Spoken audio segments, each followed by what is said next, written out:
Hello, everybody. I'm Howie Hawkins. I was the Green Party candidate for president and the Socialist Party candidate for president in 2020. This podcast, Green Socialist Notes, is about continuing to organize and advocate and educate about the eco-socialist program that Angela Walker and I ran on. So today I want to talk about international socialist solidarity and what that means, or the green tradition of being in solidarity with the oppressed, and what it means in the context of Ukraine. I just spent most of the morning listening to a forum out of New York City put on by the People's Forum and Answer Coalition. And it was titled, quote, "The Real Path to Peace in Ukraine."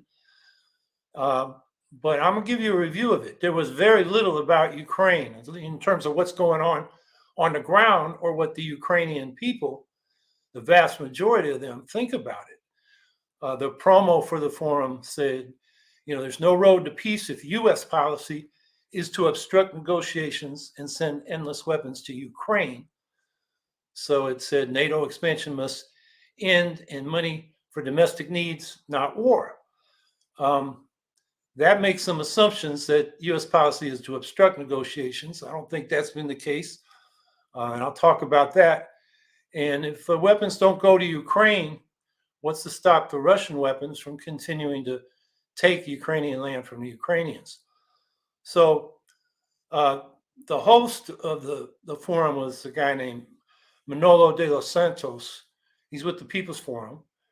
And his introduction said, we're here to say no to NATO, no to the U.S. proxy war, which makes an assumption that the U.S. started this war and they're using the Ukrainians. And it leaves out, it totally disguises, if you leave it at that the Russians invaded Ukraine. And he claimed that only U.S. elites benefit from this war. If that's the case, why did Putin invade Ukraine? And then the next speaker was Claudia de la Cruz, also from the People's Forum, and she basically made the same points. Now, the U.S. hasn't instructed negotiations. One of the things that some of the speakers pointed out was Putin put forward a proposal for Ukrainian neutrality and NATO to move back to its 1991 borders, at least as military, and to do it in 3 weeks. This was in December of 2021. Now, that was a non-starter because, NATO couldn't do that if it wanted to in 3 weeks. And the U.S. response was, well, we can't tell the other NATO countries what to do or tell Ukraine they can't ask to come into NATO, but we can talk about weapons, which was one of the Russians' concerns. But the Russians didn't follow up on that offer. And of course, if the weapons from the U.S. stop, what's going to stop the Russians from continuing to try to take Ukrainian land? And then as far as what elites benefiting, I think a better case can be made that U.S. elites want stability, not war. War is bad for business. Russia is a huge market. So the idea that, and some of these speakers said that the U.S. wanted this war all along, I don't think stands up to scrutiny. So the first speaker besides the hosts of the People's Forum was Medea Benjamin. And it was kind of bizarre because she was saying, the Democrats are voting for war, but, the generals like Milley and the far-right Republicans, and she mentioned Trump and Tucker Carlson, and called them the peacemakers, quote unquote, which is bizarre. And I think, maybe she should rethink, where she stands on this, because what these so-called peacemakers want is for the U.S. to stop sending arms to the Ukrainians so they can defend themselves. But does that lead to peace? I mean, Russia started the war and their objectives are to take over Ukraine. She talked about, as most of these speakers did, money for domestic needs, not for war. That, no argument with that, except sending the money we are to Ukraine doesn't mean we can't meet domestic needs. The military budget is bloated, and we're engaged in a lot of other military operations that we should not be. So let's cut those. And so she concluded with the demand for ceasefire and negotiations. A ceasefire at this point, when the Ukrainians have taken back about half the land that the Russians had at their peak on March 21st, is basically a demand to freeze the forces where they are and let Russia keep the land it's taken. And the negotiating positions of the two sides, I mean, it's hard to get them to negotiate when Russia, as Putin said in his speech when he annexed 4 of the Ukrainian oblasts or provinces, he said that we'll negotiate, but the occupied territories are non-negotiable. And the Ukrainian position now is we'll negotiate when Russia leaves about mutual security, reparations, and bringing war criminals to justice.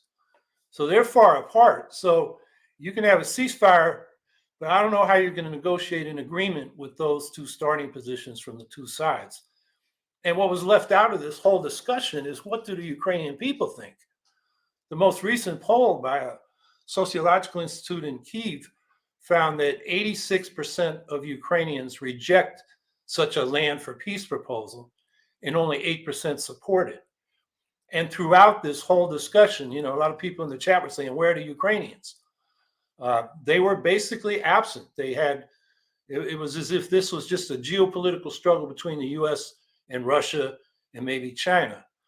And so the next speaker, Noam Chomsky, started out, his premise was it's US policy to weaken Russia, which of course comes from that statement that Defense Secretary Anthony Blinken said, or Lloyd Austin said, when he was in Ukraine, or maybe it was Poland, meeting with the NATO heads. And that was walked back as soon as he said it by the White House press operation. And then Biden put out an op-ed in the New York Times about 5 weeks later saying the policy is not to change the Russian regime. It's to defend Ukraine without getting into a war with Russia. And then Chomsky said that the U.S. provoked Putin to, quote unquote, devastate Ukraine. And, the idea there is, Chomsky said, we were obstructing negotiations. And what else did he say? He gave some other points. I got it, not in the notes I typed down, but just to be fair to old Chomsky. Yeah, he said the military wants to test military equipment and tactics. Well, obviously they do that in every war. But is that a reason to start a war? Chomsky would say yes. And he said, we should negotiate and get a ceasefire because by arming the Ukrainians for their self-defense, we're provoking Russia to devastate Ukraine and even start a nuclear war. And I'm thinking now of, the Vietnamese. They were told in 1954, after Bien Phu, and they pushed out the French, they were told by the Russians and the Chinese, let's negotiate a partition like in Korea. And Ho Chi Minh and the Vietnamese said, no, we want our whole country. And, China and Russia were then forced to send them arms, although it was a fraction of what the US put into that war. And then later, Nixon had his secret plan to end the war in Vietnam, which was to use tactical nukes against North Vietnam. And he told the North Vietnamese that, or, had somebody convey that. And they didn't back down. They fought for their country. To ask the Ukrainians to surrender their country because Putin might do something crazy, he's already done, as far as they're concerned, something crazy. But in Chomsky's analysis, he didn't refer to what the Ukrainians wanted. He just made it a struggle between the US and Russia. There's this sort of geopolitical framework, which is an imperialist mindset. Different countries have their spheres of influence. That was Obama's rationale for not sending weapons, or at least offensive weapons, to Ukraine after the 2014 seizure of Crimea by Russia and the separatist movement in the Donbass. And I don't have the quote with me, but Obama said, well, basically that's their sphere of influence, so we're not going to meddle. And the other side of that, he didn't say, and that means Russia can't meddle in our sphere of influence. The Monroe Doctrine, like Latin America. That's an imperialist mindset. And it's sad to hear that from Noam Chomsky, who is not taking into account, what the people of Ukraine want. And, I was very influenced by an essay he wrote about objectivity and liberal scholarship, probably about 1969, where he talked about how the liberals don't take account of, what the people want, and they just look at what the big powers want. And he used the example of Vietnam and then the Spanish Civil War, which was also a revolution in the mid-30s. And that's where I even learned it was a revolution. In his position then, he was critical of those anarchists as well as other groups on the left that went into the bourgeois Republican government to fight Franco. He said the way to defeat Franco is to carry through this revolution.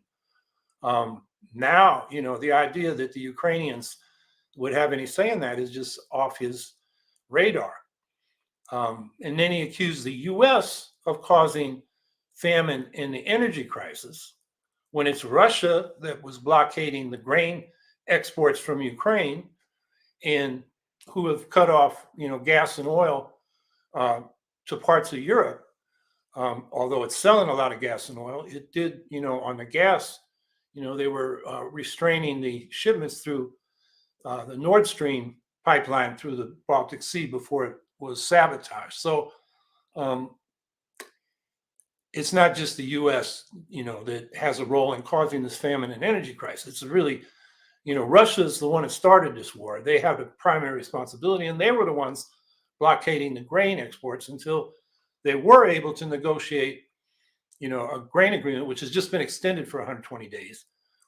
I'm not saying we shouldn't negotiate. They've negotiated prisoner exchanges. They negotiated the grain exports.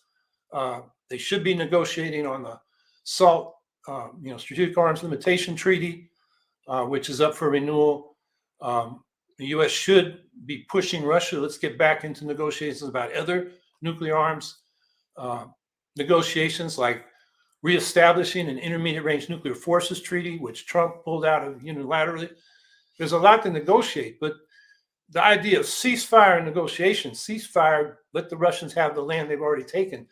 The Ukrainians are not, they're just not going to accept that. They're going to keep fighting for their country. So I don't think it really takes account of what's going on the ground. And then Jill Stein, the former Green Party presidential candidate, spoke. And she claimed the U.S. was setting up the Ukrainians for destruction by not negotiating with Russia on behalf of the Ukrainians before and now during the war. That just told, and it says nothing about the Russian invasion. When she got to that, she said, Russia was responding to what she called the 2014 coup in Ukraine. Now, if you talk to people that were involved in the movement that forced Yanukovych from office, they will say it was a revolution, a Maidan revolution. It was a mass movement, not a coup by a cabal.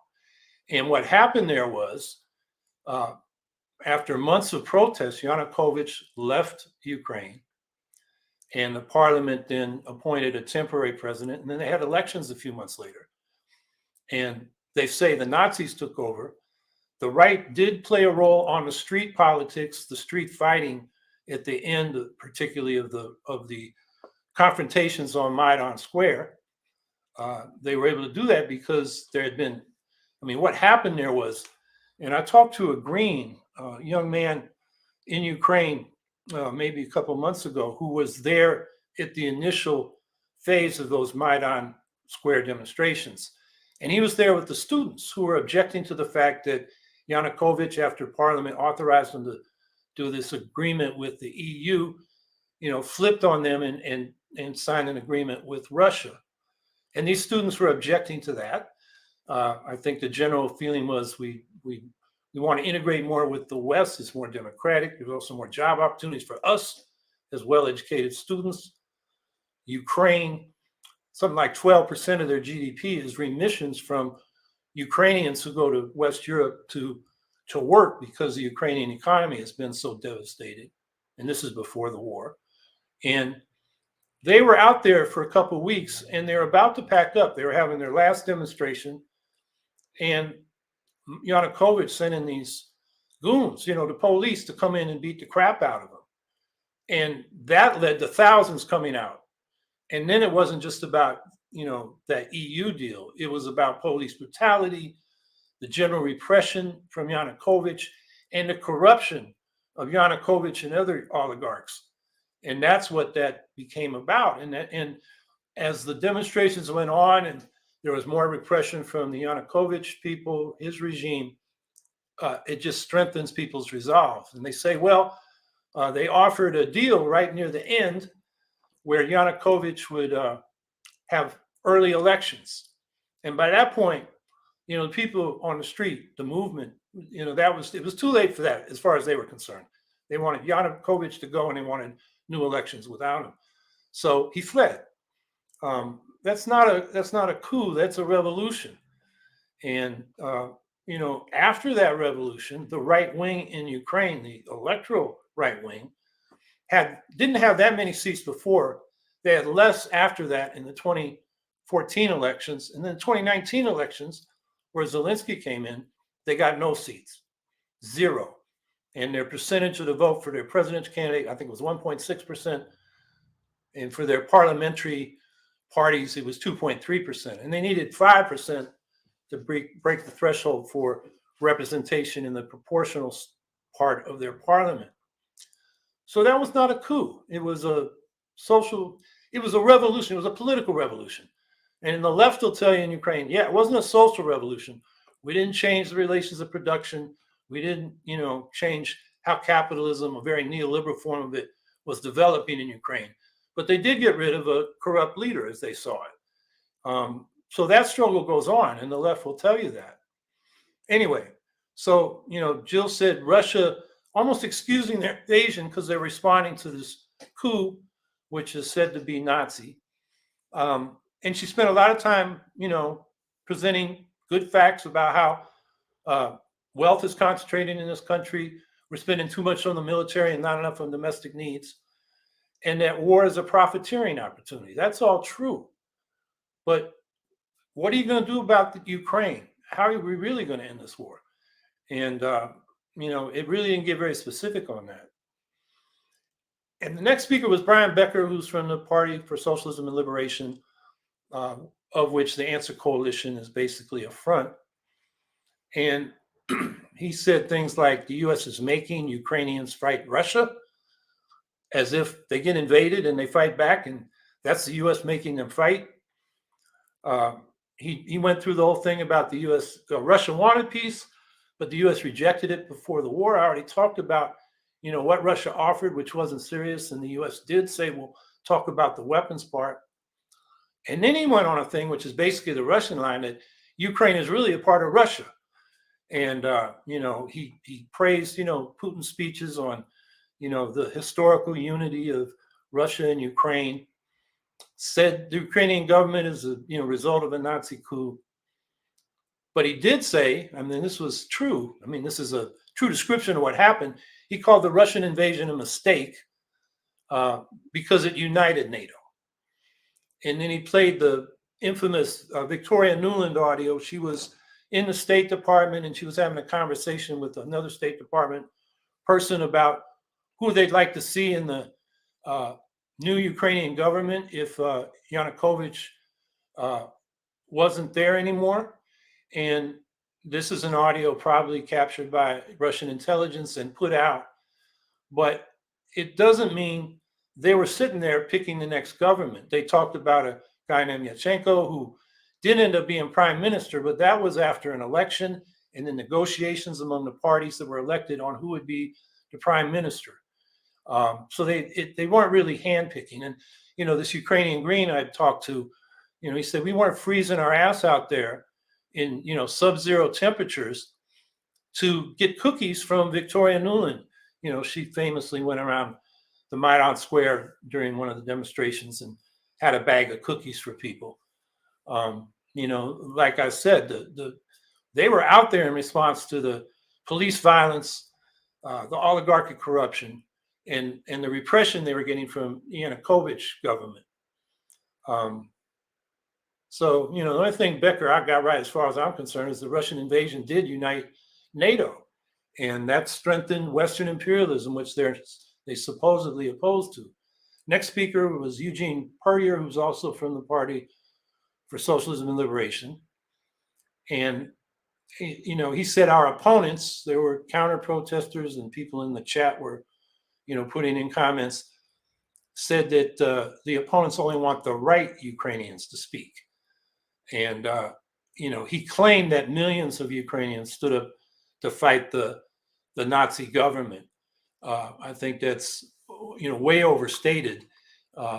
You look at what happened in Crimea, Russian troops came in, and within 3 weeks they had a referendum where the only options were really uniting with Russia. There were two options. And then it got posted online for a minute by the Human Rights Council representative of Putin, which is kind of an oxymoron. But that posting said that actually, instead of, what did they claim? 84% voted and 90-something% were for Crimea joining Russia. The actual vote was about 30%, and it was split about half and half. So that was phony. And then they had the same thing in Luhansk and Donetsk in the Donbass, where separatist militias backed by special forces from Ukraine seized government buildings and in some cases assassinated the elected leaders, and then claimed control of those parts of those provinces. That was the coup, as well as in Crimea. Those were the coups in 2014, not what happened in the Kyiv government. So, and then he claimed that Zelensky smashed the trade unions and opposition parties. There's been repression from the Zelensky government. They didn't smash the trade unions. They passed a regressive deregulation of labor, which the left and the trade unions in Ukraine opposed. And opposition parties were banned. And that's not good. The left doesn't like that. They said if people are collaborating with the Russians, they should be brought up on treason charges with real evidence, not just banning parties, because that can go further and get the real left, the new left that's anti-authoritarian and democratic. And I just saw a statement today from the trade unions in Ukraine, who said, our members many of them are fighting on the front lines, and we want more weapons to defend ourselves. So the trade unions are still there. But, like Brian Becker and Puryear, the Party for Socialism and Liberation, we call them campus. They're not international socialists that are against imperialism from any country and for uplifting the oppressed and exploited. They take a side. Their theory, it comes from Sam Marcy, when they split from the Socialist Workers' Party, the Workers' World Party, and Party of Liberation and Socialism split from them. But they have a thing they call it global class war theory. But for them, the classes are not real classes, they're states. So any state in competition or opposition to the US state and its imperialism is considered anti-imperialist, even if it's a state like Russia, which is trying to colonize or recolonize Ukraine. That I don't see as on the left. It's just geopolitical. It's an imperialist mentality, and it's not something that real socialists should support. And then the final speaker was Vijay Prashad, and he talked a lot about Eurasian integration being unstoppable. The historical links between Europe across Eurasia to China are being restored, and the U.S. can't stop it. And the U.S. policy is to fight that integration and to fight Russia and China, because they see it as a competition to U.S. hegemony, or a challenge to U.S. hegemony. And, he's right about that. He's right about the U.S. trying to compete with Russia and China, and that's a bad policy. We should be finding ways to cooperate, even if we criticize their human rights records. But the Ukrainians' right to self-determination was just totally absent from his analysis. It's like there were no Ukrainians. A consistent Marxist, as he called himself, would be consistently anti-imperialist and pro-self-determination. So I think there's a lot of confusion on the peace movement and on the left. We should be about opposing imperialism from any quarter and uplifting people who are oppressed and exploited. And the Ukrainians are being invaded with the objective of, recolonizing them. They've been through centuries of colonization by the Russian Empire, the Soviet Union, the Polish Empire, the Hungarian Empire. There was a period when, from early 1500s to mid 1700s, where about 2.5 million of them were enslaved by the Ottoman Empire. Meanwhile, they were put in serfdom, which is close to slavery, by the Russians and the Poles and the Austro-Hungarians. So they have a long history of fighting for their independence. And now that they finally got it, Russia's trying to recolonize them, and we should be opposed to that. So I think that's my review of that forum and kind of where the whole debate is at. So I look forward to your comments and your questions. I see some of the comments in the chat already. Amy Sachs, what about the Azov Battalion and other far-right nationalist groups in Ukraine? Seems like there'll be real blowback as we continue to condone their beliefs and arm them. Well, we don't condone their beliefs. And the Azov Battalion is now under the discipline of the military. They removed that Nazi leader, Belitsky, when they were integrated into the military.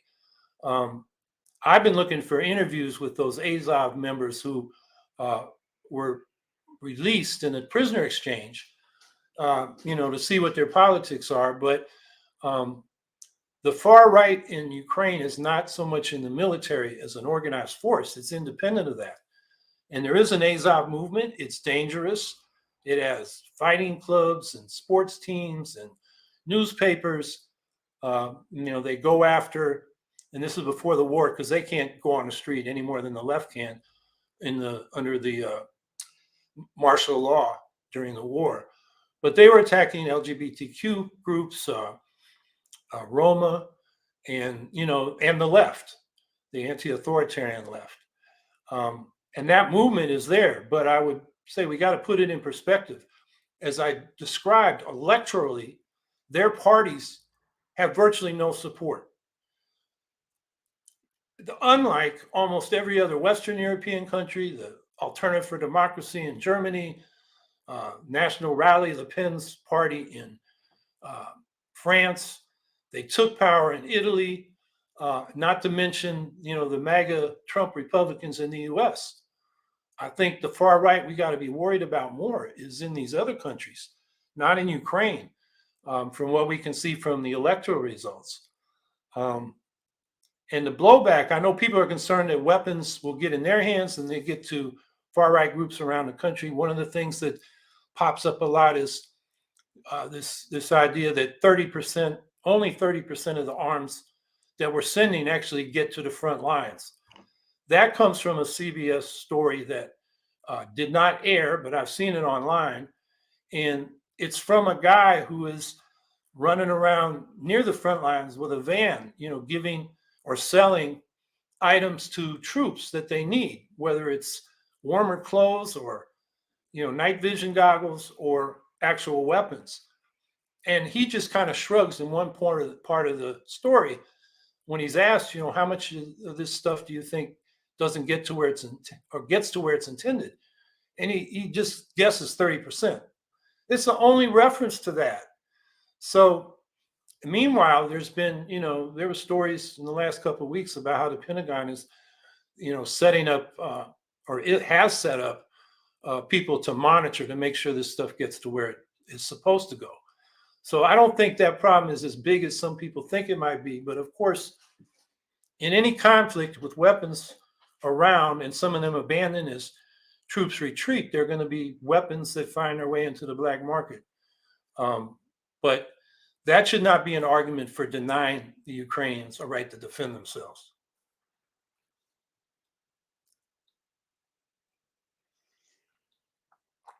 Let me also say, just in terms of Ukrainian politics, and if you talk to the Greens, the Socialists and Socialny Ruch, which stands for Social Movement, the anarchist groups, and the trade unionists, they will tell you, yeah, we've got to fight with the right. And it's not so much the far right Nazis, it's really the Zelensky neoliberals who really buy into this whole thing about how if we deregulate the economy and privatize everything, we're going to get a lot of capital investment to rebuild Ukraine, which leaves the working class in a really hard place. And so these groups on the left want to fight the Zelensky government over that. And they've been doing as best they can during the wartime situation. But they'll all tell you, and I've talked to a lot of them or heard them or read their articles and their interviews, they'll tell you, we'll be in a much better position to fight for a socialist future under the Ukrainian government, which is nominally democratic, has elections, multiple parties, than in the Russian, if it's under a Russian occupation, where there's no independent press, any dissent is criminalized, and the only way they'll be able to operate is underground, which is a much more difficult circumstance to advance, a socialist program. So that's what the left thinks in Ukraine.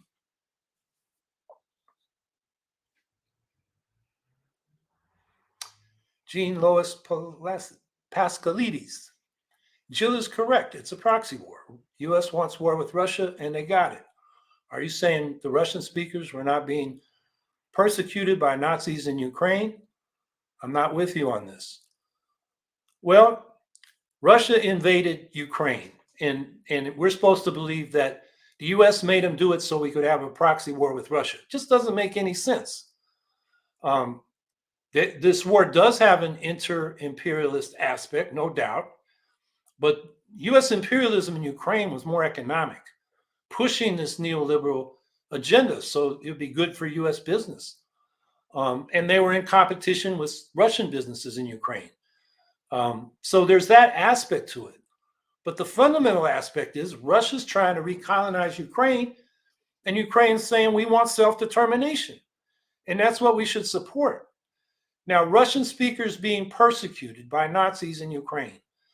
A lot of the right in Nazi are Russian speakers. The Nazi right in Ukraine are Russian speakers. The Russian speaking issue became an issue because of a language law that passed at the end of the Poroshenko administration right before Zelensky came in. He didn't like it. And what it did was emphasize that Ukrainians should be used in public transactions, with the government and in the schools, which was kind of a reversal of the Russification that the Ukrainians suffered under the Russian Empire, the Polish Empire, under the Soviet Empire. And so it's like a compensation. Now, that doesn't mean it's right. In the Constitution of Ukraine, it recognizes minority languages without mentioning the Russian. So that needs to be cleaned up. But that is not the same as, persecuting Russians. I mean, some people say Ukraine was committing genocide against, ethnic Russians in the Donbass. The mass graves aren't there. What happened was when, the Russian militias, separatists, and the Russian military came in there, they were persecuting Ukrainians. Ukrainians were the majority in both of those provinces, Donetsk and Luhansk. They were about 60%, according to the last census the Ukrainian government took in 2011. Russian speakers were closer to, there were 38 and 39% in those two provinces.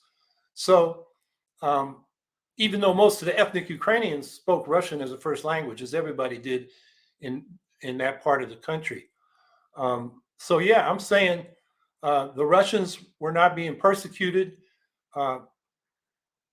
except for the cultural bias and the language policy, which they should clean up. That should be reversed. There should be support for all the languages in Ukraine, and in those areas where the predominant language is Russian, government business you should be able to do it in Russian or Ukrainian.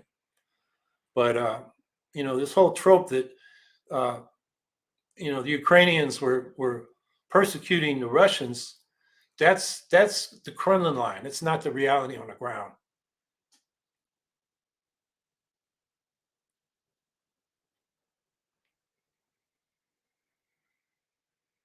Scout Trooper 164, what are your thoughts on Biden wanting to give $37 billion to Ukraine? I don't know if that will help, considering Ukraine is giving mixed reports. I'm not sure what you mean by mixed reports. The $37 billion, I mean, there's so many numbers floating around. The last time I looked, it was, I think, about $40 billion. And there's been more recent attempts to allocate, or maybe this is the next tranche. But a lot of that is humanitarian aid, or just money so the Ukrainian government can pay its public employees, because the government is broke. The war has made it broke. The economy has collapsed by 40%. So they need the revenues just to provide basic services. So a lot of that is humanitarian aid, not just military aid. And I think, mixed reports as in how they're doing in the war. Well, first of all, you don't decide whether you're going to fight based on whether you're going to win. You fight for what's right. So, if self-determination for Ukraine is right, we should support that. And the odds of winning or not is a secondary consideration. And it's up to the Ukrainians to decide if at some point, it's not worth fighting anymore and we're going to have to make compromises. That's up to the Ukrainians, not us. If they want to fight for their land and for their self-determination, I think we should support them. Now, actually, what's going on the ground, as I mentioned earlier, the Russian advance peaked on March 21st, and the Ukrainians have taken back about half of that land, including a big chunk in September in Kherson, almost all of that province. In Kharkiv, almost all that province in the northeast, and then in the south, the part of Kherson which is to the west of the Dnieper River. And right now, it's been kind of, after that, it's neither side has gained. They're fighting in the Donetsk, they're fighting a little bit in Zaporizhia, they're fighting up in now Luhansk, next to Kharkiv, but it's slow going. It's mud season there. Like they say, they're retaking territory, yet they're also saying their troops are exhausted. Yeah, I think both sides, that's true. I think the difference is the morale of the Ukrainians is much higher because they're fighting for their own land. And the Russians were sent there. A lot of them don't know why they're fighting. A lot of them are now conscripts or even prisoners recruited by the Wagner mercenary group that's run by Prigozhin, who's called Putin's chef, and sort of has his own private military. It's kind of like Eric Prince in Blackwater, or whatever he calls Blackwater now. But it's a slog. It may be stuck for a long time. Wars are hard to predict. The Russian military, they could collapse because of demoralization. There are lots of reports of fragging. At least that's what we called it during the Vietnam War, from the fragments of a hand grenade. In other words, soldiers turning their weapons on their officers, refuses, to follow orders. A lot of discontent.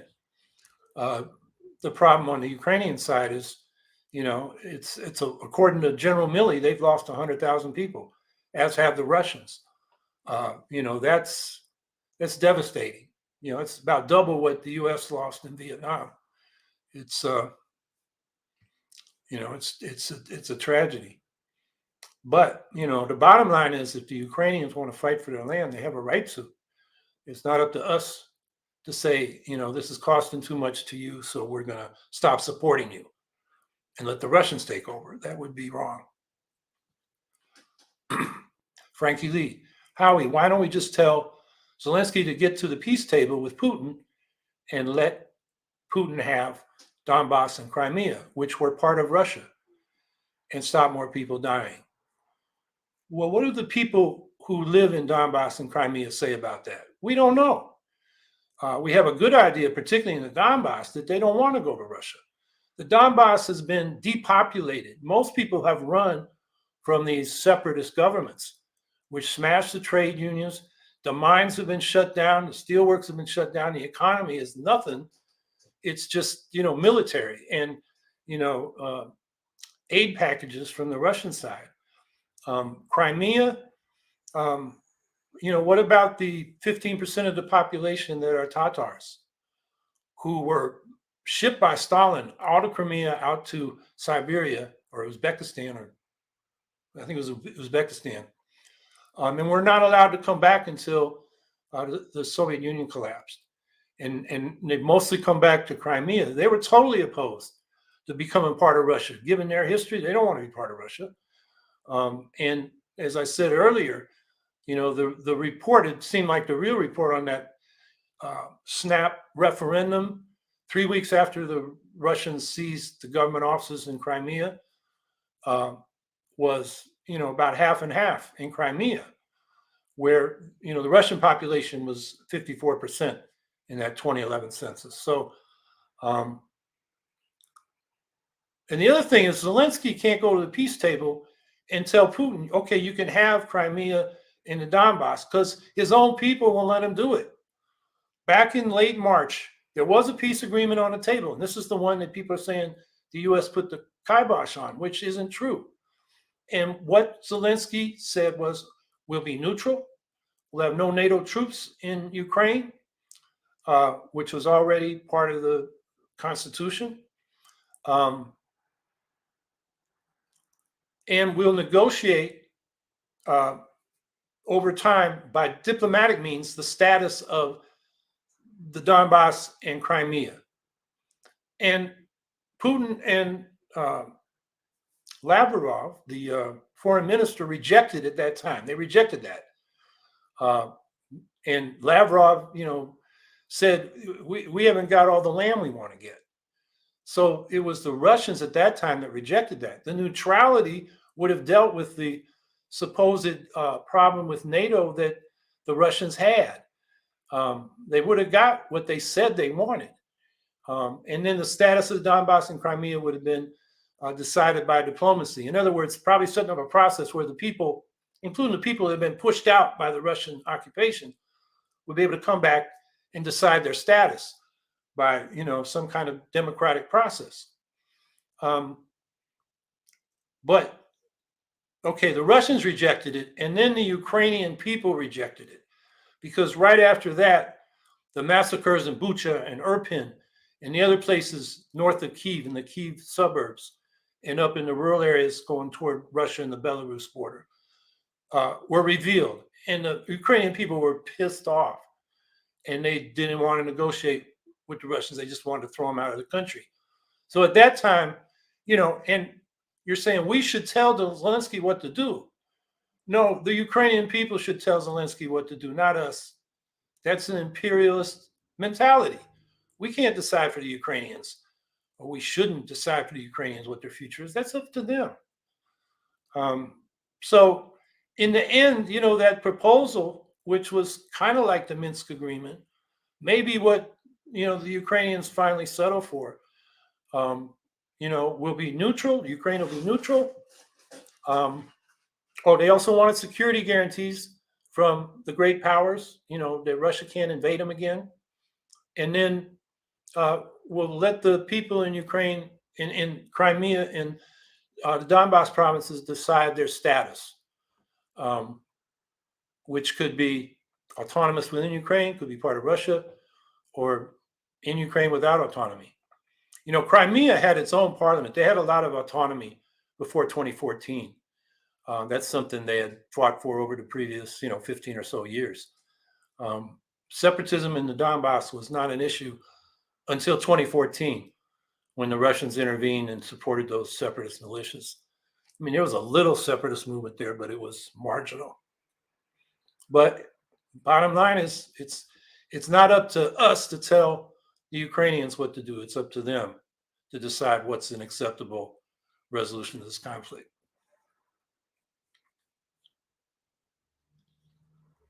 Cesar Lopez, is USA going to be used to strong arm Ukraine in the future when or if this invasion is over. In other words, are you saying, will Ukraine become a militaristic authoritarian state and use it against their own people? That's a danger.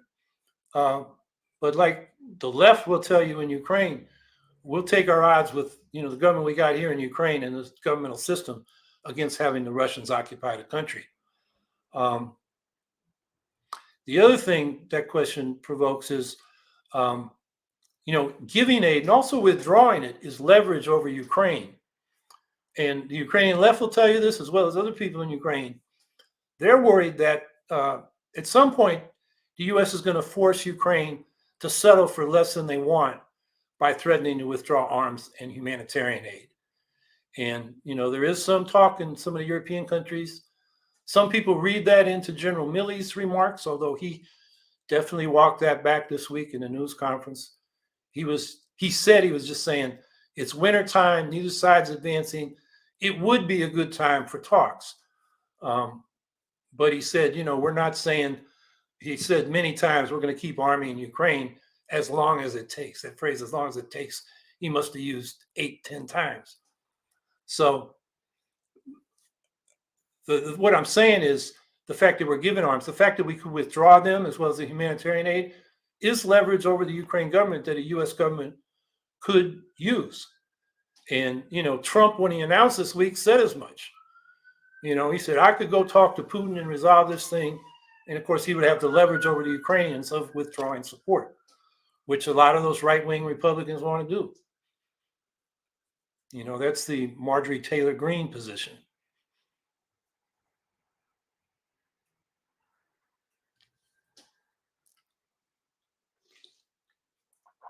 Howie, what do you think of Trump's presidential run for 2024? I personally feel like it has a somewhat higher chance of losing due to the lack of enthusiasm, plus his daughters staying out.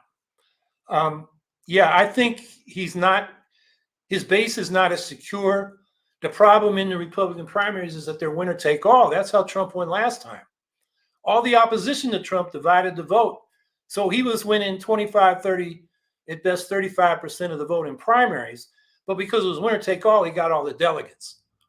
And so, Rubio and Bush and all those other jokers were dividing the vote amongst themselves. And there was talk of, well, let's unite behind one opposition candidate to Trump. But by the time it got to that point, it was too late. So I think Trump has a chance if the Republicans keep those rules instead of having proportional representation, which the Democrats do in some of their state primaries. So I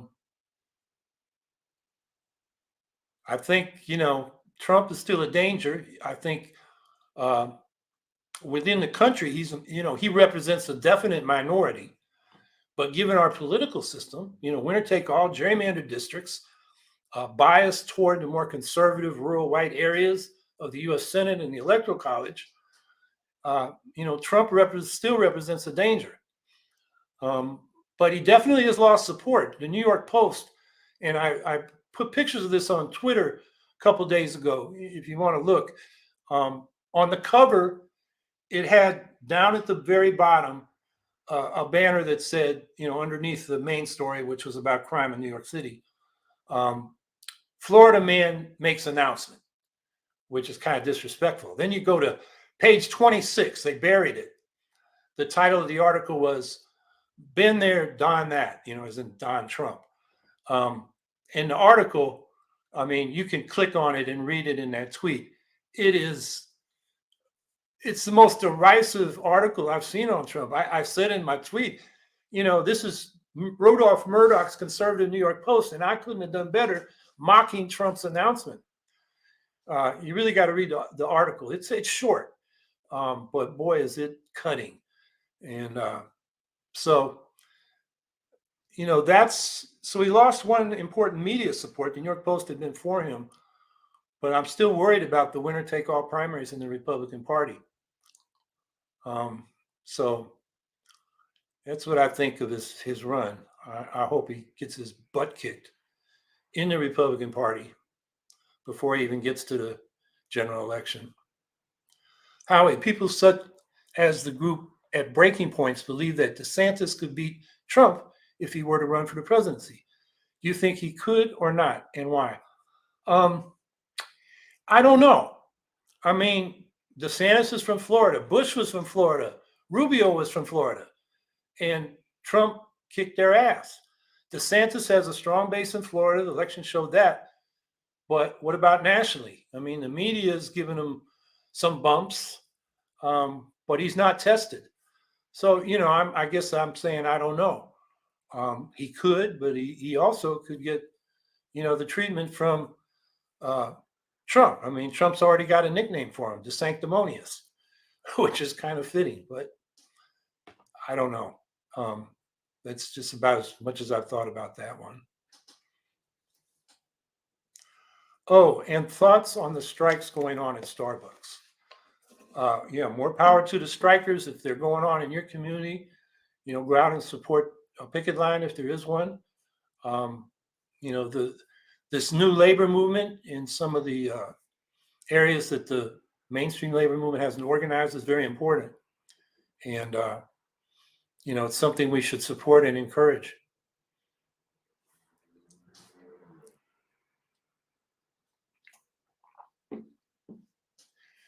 Via email, thoughts on the arrest of Brittany Griner, who reports say has now been sent to a penal colony. Yeah, Brittany Griner should be freed. And the U.S., is making offers. I think she's being a bargaining chip for the Russians. They've offered this arms dealer, Max Boot or somebody. I haven't got that name right, but it's close to that. For her and this other guy, his name escapes me at the moment, who's been held as a supposed spy. He's a former Marine, I believe. But yeah, she's just a pawn in this geopolitical craziness. And, she says it was an accident. She bought that, what was it? Cannabis oil in a vape cartridge because she packed quickly. Whatever, that shouldn't be a crime. So, I'm thinking of her and hoping, the U.S. government and the Russians can cut a deal to get her out of there. And it's tough. I mean, a penal colony, the reports are she's already having a tough time. And, some of those Russian penal colonies are pretty tough. And she may have a good body for basketball, long and lanky, but it may not be good for the kind of labor she'll be doing there. So I just hope she gets free soon.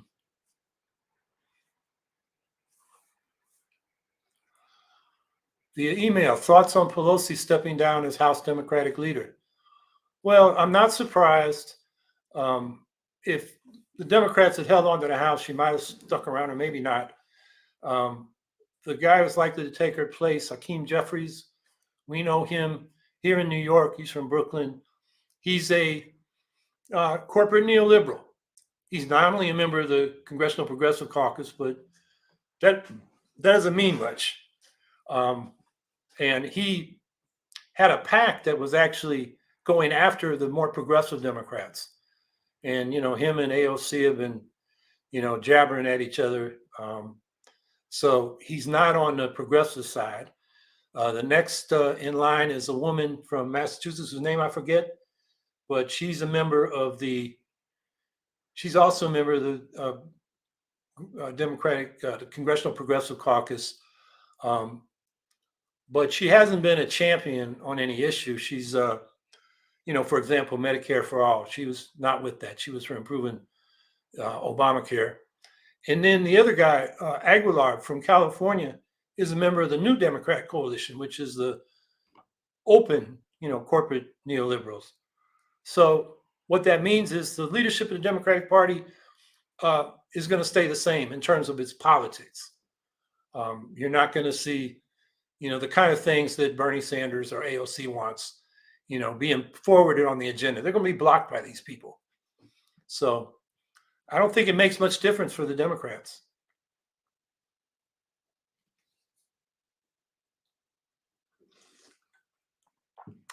Scout Trooper 164. Lastly, with the GOP at Civil War, do you think that they'll help the Dems, Greens, or Independents, or cause a reverse effect?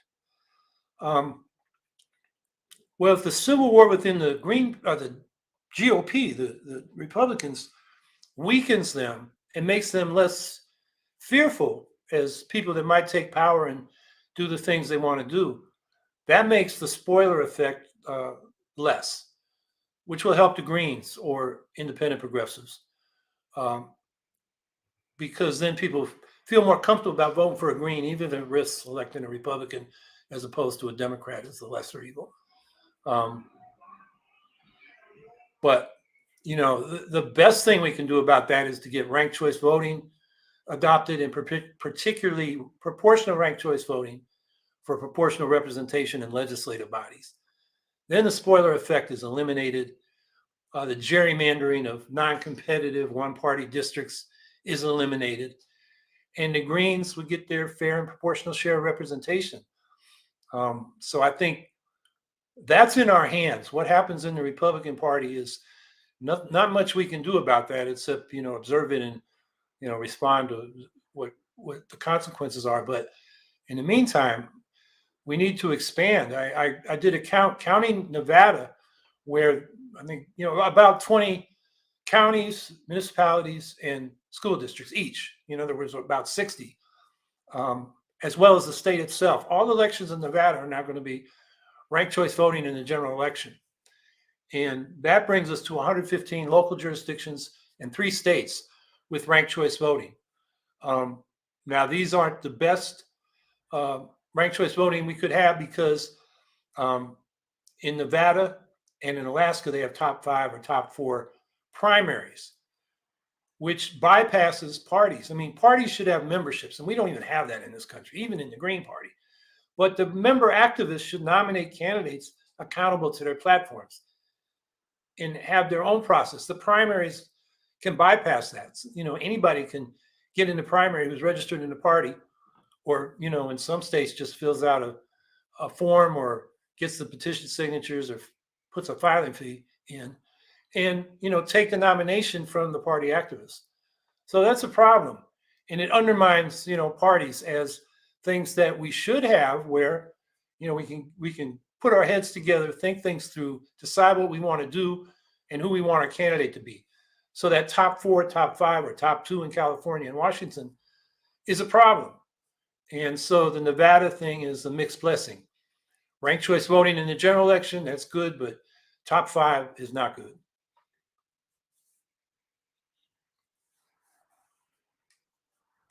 Amy L. Sachs, still hoping to see commentary about ICWA on this show.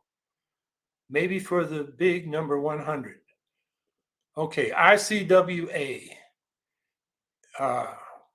International Committee for Workers Association. I don't know what that stands for. And the big 100, would that be the 100th show? I'm not sure. Indian Child Welfare Act. Okay, yeah. Okay, I will talk about that in the opening next week. So, then we can have a discussion of that, because it is an important issue. And Big 100 is next week. Well, you know more than I do. So I've done this 100 times. Man, time flies.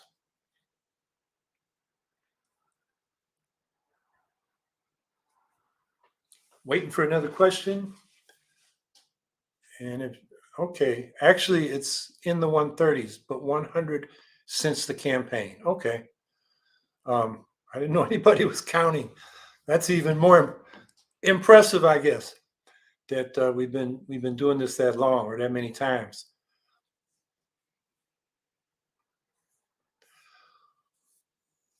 Well, I think no more questions. XD, that's one of those. I know that means something, but I'm not good on these internet abbreviations. In any case, okay. So to wrap up, I'm going to, I think, summarize what I think I said last week about the elections. I think what they mean for the Greens going forward. I mean, here's some statistics. Out of 28 local elections Greens ran in November, we won 14. We won 31 elections over the course of the year. We have 136 people in office. That's the future of the Green Party. We should expand that, as I've said, into the thousands, or at least the many hundreds. And that creates a basis for running serious campaigns for state legislature and Congress. That's one path that we need to pursue going forward. And now is the time to start thinking about those elections that are coming up. And it should involve not just getting ready to run an electoral campaign, but street politics. We should be on the streets, talking to people, involved in demonstrations and issue campaigns. We should be visible. People should know the Greens are on their side. And then when the election comes around, you've already been building your base. And then the other thing we got to do is keep pushing ranked choice voting, and particularly proportional ranked choice voting. I was very encouraged, as I think I talked about last week, 3 municipalities went to proportional ranked choice voting. That's where you have ranked choice voting in multi-seat districts. It creates proportional representation of the different parties. They did that in Portland, Oregon, Portland, Maine, and Ojai, California. That's the real game changer.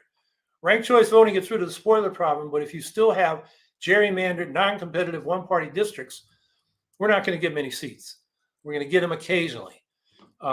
If we go to multi-seat proportional representation using ranked choice voting, then we're going to have our fair and proportional share of representation. And once we're represented, it legitimizes us. We become part of the debate, not just during election season, but year-round, because we got people in office who are advancing our program.